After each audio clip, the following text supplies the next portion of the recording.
Un coach sur LoL, ça sert à rien. Ça, c'est ce que j'entends tous les jours et pourtant c'est faux. Je te le dis en toute honnêteté, si tu continues de stagner après des centaines et des centaines de games, c'est qu'il y a un gros problème. Et probablement que tu as toi-même besoin d'un coach, mais que tu t'en rends pas compte. C'est pourquoi aujourd'hui, je vais te donner 5 signes qui montrent que tu as absolument besoin d'un coach sur LoL. C'est très simple, si tu en reconnais au moins 2, ça veut dire que gars, y a pas le choix. Hein. T'es juste pas capable de progresser tout seul, c'est pas une insulte, mais c'est comme ça. Comme en réalité presque tout le monde, parce que tous les professionnels sont accompagnés d'un coach, donc c'est juste normal. Et à moins que tu sois un petit génie, tu ne fais pas exception à la règle. Alors c'est parti pour les 5 signes. Le premier, c'est très simple, si tu stagnes depuis plusieurs semaines, pose-toi juste les bonnes questions. Jouer encore et encore sans progresser, c'est pas du grind, c'est juste perdre son temps. Ensuite, si tu finis les games énervé et frustré. LoL, c'est censé être un jeu fun, donc si tu finis toutes tes games énervé et frustré, c'est qu'il y a un problème, que tu comprends pas bien ce que tu fais et que ça bloque quelque part. Alors c'est normal, tout le monde a de temps en temps des games énervantes, mais si c'est très régulier, je dirais plus de une game sur 10, c'est qu'il y a vraiment un problème. Le troisième, c'est le plus important. Si tu changes constamment de rôle ou de personnage, il y a un très gros problème.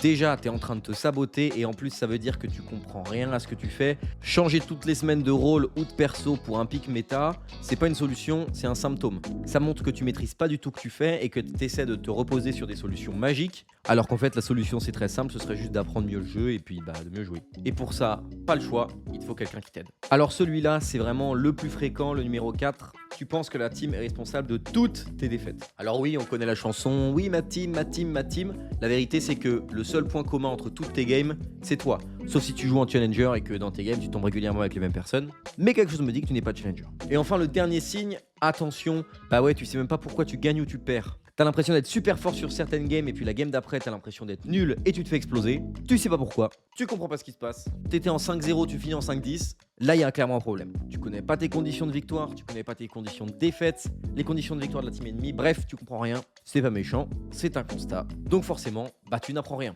et tu pourras jamais progresser tout seul. Si t'as reconnu au moins 2 signes, c'est très clair, c'est qu'il y a un problème, t'as besoin d'en apprendre plus. Et donc ce qu'on peut faire très clairement, c'est qu'on peut faire un appel tous les deux, t'as juste à commenter go et puis on trouvera un petit créneau ensemble où je pourrais t'aider à repérer tes erreurs principales et puis te donner les premières solutions. En attendant, si cette vidéo t'a plu, le plus simple ça va être de t'abonner. Tu auras tous les jours une vidéo dans ce style-là, des conseils de LoL et des mises à jour sur la méta. Et puis on se dit à demain pour la prochaine vidéo.